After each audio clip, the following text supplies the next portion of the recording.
Hello, everyone, and welcome back to yet another episode of our podcast, The Passwordless Journey. I'm your host, Ashish Bhatia, and joining me yet again is my co host, Ashwin Rana. Ashwin, how are you? I'm doing good. I'm really excited about today's topic. Me too, me too. And for those of you who are joining us for the first time, the purpose of this podcast is to help organizations that are in the process of formulating a strategy to achieve zero trust, or organizations that are already on their way to achieve zero trust, on that journey, if you will. And all Ashwin and I try to do is we're sharing our experience dealing with such organizations that we talk to on a daily basis, and share our collective knowledge so that enterprises are making the right kind of decisions as they move on to this journey or move towards this journey. With that in mind, one of the key areas of interest for larger organizations is to ensure that they don't get breached. Even while we are recording this podcast, there is news out there of Reddit now getting hacked. And if you look at the anatomy of the attack, it's the same signature, right? Hackers are able to target uh, vulnerable employees with phishing type of attacks, phishing lures, and these sites, these links that the employees are clicking impersonate their internal site, so it looks fairly similar. Then there are many different ways hackers are targeting these type of vulnerable employees, right, who are not that technical, and they fall prey to such type of attacks. So with that in mind, I thought it'd be good to kind of take a step back so that we are all on the same page to understand what is a phishing attack, to be at a very, very basic level, and what are the tools available to these organizations to prevent such attacks. And so far, based on our experience, Ashwin, you can obviously vouch for this as well. When we talk to organizations, they think that, oh, we're protected against these type of breaches because we are leveraging some form of an MFA, a legacy MFA, which you and I consider, right, not a modern MFA, where you're using username, password, and then there is some form of a authenticator app that you're using in case of Microsoft, and many other organizations that we've seen, or some sort of a push notification that comes on your phone, or like an SMS or TOTP code. So they think that they are actually protected against these type of attacks. And then we come to find out that that's not the case. Also, if you are a very Microsoft-centric organization, then you may think that you're passwordless. You're not leveraging any sort of a password because you have Windows Hello for Business to log into your machine, which leverages third-page authentication. And then you have, a PRT-based mechanism, that primary refresh token-based mechanism that Microsoft provides. But the understanding that there is a password still behind the scenes that the hackers can leverage to gain access into your enterprise is very, very critical. So with that in mind, I thought that it'd be good to talk about phishing in general, and what are the ways to prevent something like this after the user has clicked. Not provide a band-aid for, hey, I'm going to avoid someone even clicking this link. Hackers have become sophisticated. You are going to have an employee, someone who's going to click, and this could be a sophisticated employee. There could be someone in the executive staff. It happens all across the board, and we've seen it. So how do you avoid something like this after someone has actually clicked a phishing link? And then we actually do a demo and show you how such an attack works and how to prevent it. So with that in mind, Ashwin, go ahead and walk us through what exactly a phishing attack is, and how do we go about preventing something like this. Most definitely. Ashish, it will also help if you share the slide.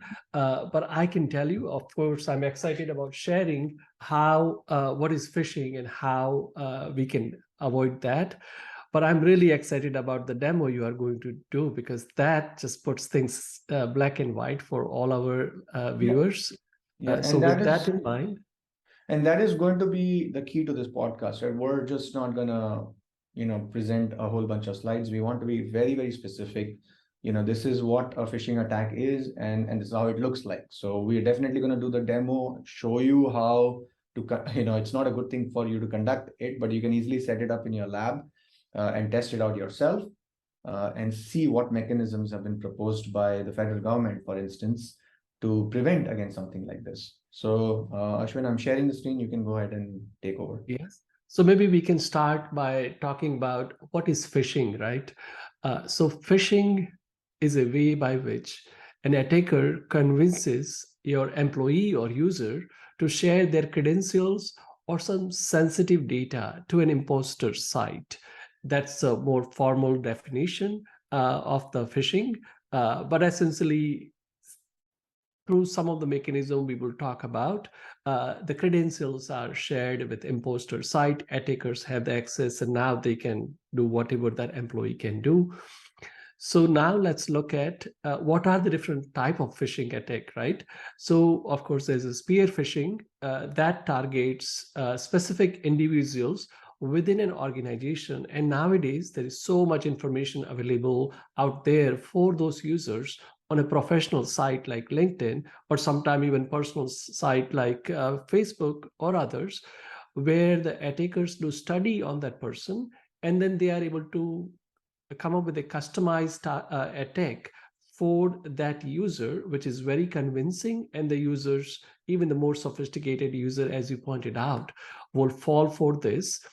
The other type of attack for phishing is whaling. This is more directly targeted to the senior executives or leaders within an organization. Again, there is social engineering aspects involved here, and the attackers spend a lot of time trying to customize the attack for that user, so it's highly believable.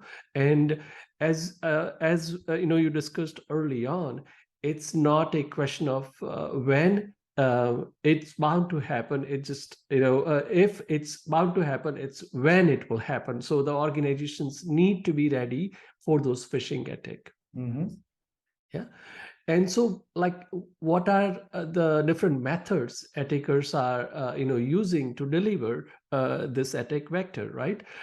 Email, of course, is the most common method we have seen so far, where the customized email comes to the user or employee, and they are being asked to click on certain link. The link itself, it looks like normal link. Maybe there is a slight difference in the spelling, which the normal human eyes would not be able to catch it, and they will fall for it. Voice-based attacks have been around for quite some time as well, where the attacker would spoof the caller ID. And so the employee may think that the call is coming from their company, their IT department. The person on the other side tells them to go to a specific site or do something, and their credentials are harvested. Text message based attack or smishing rather, are also on the rise. This is where the employee receives a text message and it's asked them to click on a specific URL. And then, of course, as a result of that, their credentials are compromised. So those are the different delivery method. But underlying go ahead. mechanism which gets used is either attacker in the middle or man in the middle attack scenario, where those credentials are stolen, and then they are being used for all sorts of activities. So this is where, Ashish, we have really interesting data from the Verizon data breach report, which claims that 80% of the breaches, if you go back and look, you could attribute that to some kind of lost or stolen credentials. So this is, if you are truly trying to stop the breaches for your organization, then this is the holy grail. This is where you can get so much bang for the buck. Of course, there are other methods, company going on a zero trust journey. You don't want to stop here, but this is where you get the maximum benefit. I understand. I also want to bring out the fact that one of the other advanced delivery methods that we've heard, Ashwin, based on some of our larger accounts, is the fact that Zooming is another way, right? You want to talk a little bit about like the Zoom sessions that employees are getting into with hackers? I mean, they're becoming so sophisticated now. That's a really good one you brought out. So we are hearing from our customers that their employees receive actually a Zoom call, and they are joining those Zoom session. The person on the other side claims to be from the IT, and they may even have a nice background, Zoom background, which may look like, okay, they are part of the company. And they convince the employees to do things on their device, either visit a site, click on a link, so on and so forth. But the end result is their credentials are compromised. So even that's a new form of attack we are hearing from our customers. And the solution should be able to handle all of those scenarios, essentially. Understand. So this is what a phishing attack is, so that we are all on the same page. Now let's discuss what is a phishing resistant authenticator and where this term comes from. Because I have been looking at LinkedIn feeds, and I think in my head also, I've been thinking phishing resistant MFA solutions. However, you found out that NIST actually doesn't call it a phishing resistant MFA. It actually calls for a phishing resistant authenticator. So there are tools which are available today to organizations to prevent these type of breaches that we are hearing about literally on a weekly basis for large organizations, like Reddit being the latest one, right? So talk about a phishing. What exactly is a phishing resistant? Now we're talking about the mechanism to stop these type of attacks. So that's an excellent point you brought out. NIST provides a really good, insight and characteristic of a phishing resistance authenticator. It's mouthful. So first, I'm just going to go through the more formal definition, and then we can, slice and dice it. But essentially, phishing resistant authenticator must use the protocol which detects and prevents the use of authenticator output to an imposter relying party without relying on the user or subscriber. Hang on, you have to double click on that because this is right out of a document. I don't know, they purposely abstract such important details, which is where I need my podcast to come in and break it down to someone like how you have Denzel Washington saying, "Explain this to me like I'm a 4-year-old." So explain this to me that you would be explaining it to my son, Ashwin. So Yes. So here you cannot rely on an employee to do anything special. Employees will click on that link. They would fall prey to those attacks. So you can't rely on an employee to not do certain things, but you have to make sure that the authenticator itself detects and stops those attack. That is the key in my mind. Like, you can't rely human being, they will end up making mistakes. And so in that spirit, NIST actually, we have a link you will share as part of the podcast from NIST, but they are giving like a 4 unique characteristic of a phishing resistant authenticator itself.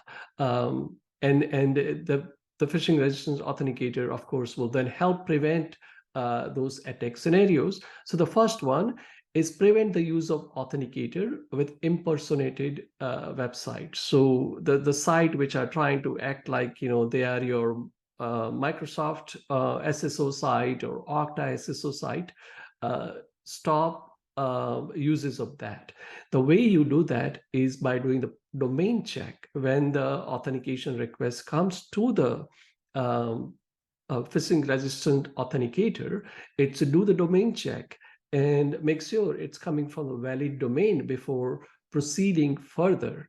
Again, there's a big differentiator here, which sort of assumes that that authenticator is probably residing on the same device from where you are coming from. So it's implying the use of platform authenticator, like what we have with Beyond Identity.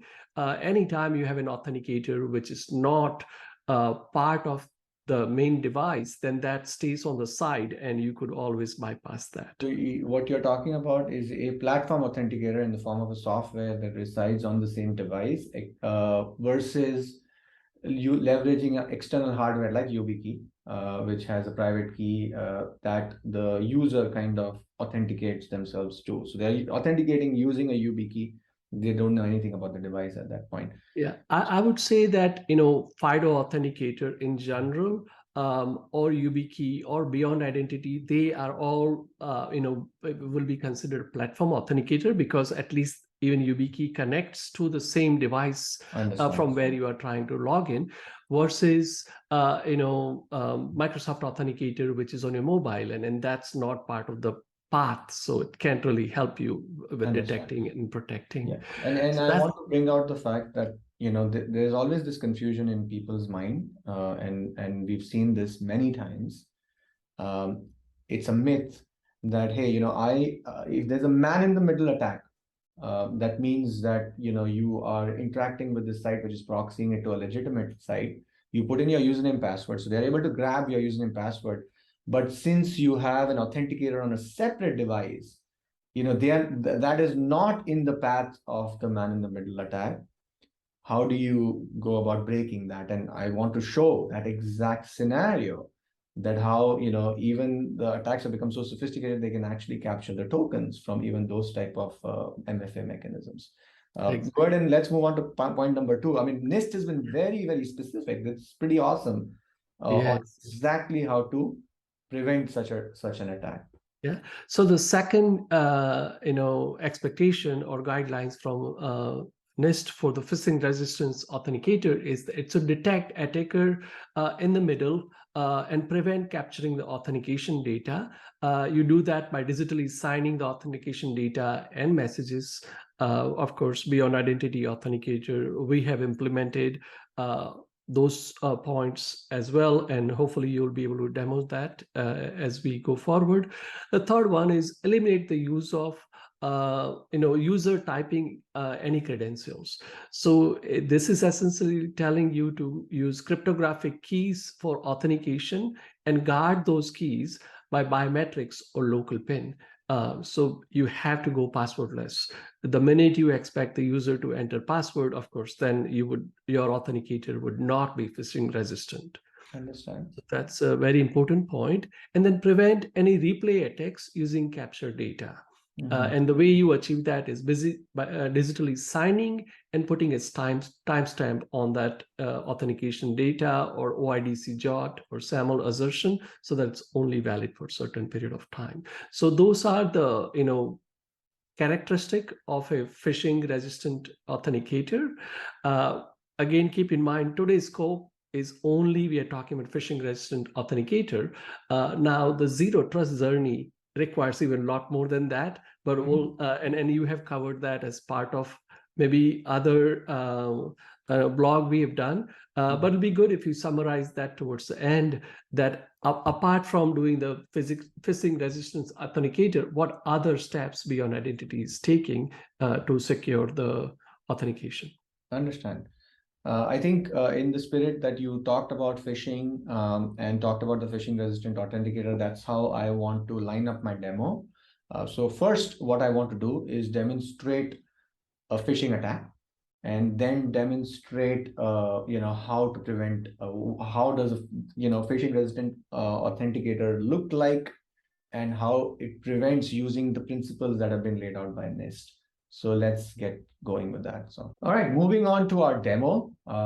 So this demo is going to show how easy it is to conduct a phishing attack. And in this particular case, we are going to leverage the Microsoft Office 365. So someone trying to log into their Office 365 account and providing a username, password, and leveraging the Microsoft Authenticator app in the background. So you can see that I've set up a phishing lure. This is an open source software which anybody can download from the internet. It's called Evil Jinx, very popular online. So I set up a phishing lure with Office 365, and I'm going to generate a link using this phishing lure. and then use one of the delivery methods that Ashwin described, earlier on in the podcast, like an email or a text message or a phone call, to actually pass this link to the user. You can see the link looks very legitimate. It says login.microsoft.com, and it has your domain in it. So it looks very legit. The user then turns around and clicks on that link, and right away, the man in the middle is able to realize that someone has now clicked on this lure. You can see this link looks very similar to the users. It's a exact same link that we are used to with Microsoft. So you put in your username, and in this particular case, it's called fish.test. The user enters a password, and it's a very complicated password that they enter, and right away, you can see on the right side I've captured both. And now I'm going to do the Authenticator app, and I have logged into my session. So as soon as I click on and get onto the Office 365, you see on the right side, all authorization tokens have been intercepted by the phishing site. And now if I go drill down a little deep into the session itself, I have the most important thing that I need, and that's the session cookie. So I'm going to take this cookie, copy it here. I am going to sign out from here, and I could be anywhere on any device, literally. So in my case, it's all on the same machine, but I'm going to be using a separate browser in incognito mode. So instead of Chrome, I'm leveraging Firefox now, and you can easily download an extension called Cookie Editor and go to, again, I'm just going to go to portal.office.com.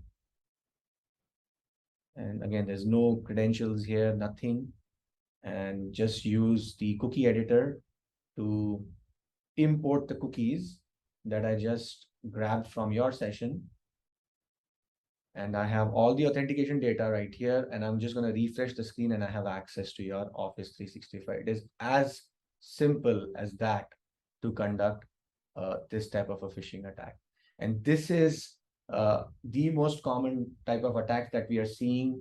Doesn't matter whether you are on a Microsoft, or whether you're Okta or any of the other SSOs. If you're leveraging username, password, plus and some sort of a authenticator in the background, chances are very good that you're going to easily fall prey to something like this. Now, let's look into something where we are talking about the phishing resistant authenticator, and how does that look like? How does the flow look like with a phishing resistant authenticator in play? So again, we're going to do the same thing here. Same machine, the same user now has moved over to a passwordless phishing resistant or phishing resistant authenticator solution like Beyond Identity. So this machine is now equipped with a Beyond Identity authenticator, which has, instead of using a username password based mechanism, leverages asymmetric public private key based mechanism as specified by NIST. And so let's look at a clean flow first, right? So the user goes to a legitimate site, which is not phished. So they go to a legitimate site. In this case, they are going to go put in their same user is now moved over to passwordless. It gets federated to Beyond Identity. The user is able to log in with their biometric, and we validated the private key, and now the user is logged in. So this is a legitimate flow. There's no man in the middle. Now the same user is going to be phished with the exact same phishing lure that we generated last time. So I'm going to go ahead and start my EvilJinx server here, and then I'm going to generate the same lure like last time. It's the exact same URL. And this time, the user has again clicked on the link. So you cannot avoid, as Ashwin said, avoid someone clicking the link. So the user is now clicked on the link, and now they're going to enter their same username. And this time, the phishing resistant authenticator is going to do its job. So here it's trying to locate the authenticator. The authenticator is running through the checks that we specified earlier on. And as soon as it detects that something is wrong, an internal error is detected. And if when we click on this, you can see that the error message says that domain is disallowed. So the first check itself failed, and we didn't even go on and verify this user. The platform authenticator didn't even move forward with validating. And you can see here in the sessions, the attacker was not able to get anything. There's no username password that went out. There's no tokens that they were able to collect. And this is how you go about preventing the breaches that we are hearing about in the past few months. Actually, it's been very common. So in summary, Ashwin, the whole purpose of doing something like this is when we are talking about zero trust. I mean, to begin with, web applications that are behind SSO is the way to go, because those applications can be accessed from anywhere without you having to require a VPN or a corporate managed device. Now you are living in a hybrid ecosystem where employees have managed devices, unmanaged devices, BYOD devices that can go to salesforce.com from anywhere, right? And so you need mechanisms like this where you're generating, replacing password with public-private key pair that is generated on the device itself. There's obviously a step further that you have to do the device security posture, which is the most important thing. We've talked about this in the past when we talked about what are some of the key areas to look at from an identity standpoint. Device security posturing is one of the most critical things. And then obviously you do further checks into the ecosystem, whether your network ecosystem or whether your EDR ecosystem, MDM ecosystem, make sure that all of that is in play before you allow access to these type of applications. So that is all that I wanted to cover, Ashwin. Anything that you would like to add and summarize? So thank you, Ashish. I have to tell you that most customers find the demo you did really insightful, sometime wrongly, but they are under the assumption that their users are secured. And with this demo, it becomes very clear that they are not.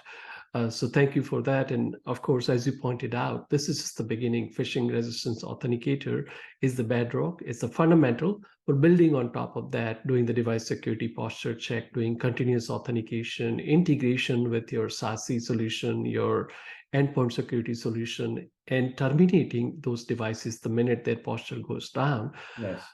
Those really build on top of that. Also, so far, we have sort of touched on the phishing attack, where at least the attacker does not have a malware running on your device, or they have not done remote connection to your device. In future, of course, we should cover those topics as well, a little bit more advanced attack scenarios. So thank you. This has been good. We definitely do. And I hope everyone who is watching finds this useful, especially if you are an organization that is in the process of formulating this zero trust strategy or on the way to zero trust strategy. You should definitely look at what we have going, and we'd love to have a conversation. So thank you very much for tuning in. Until next time.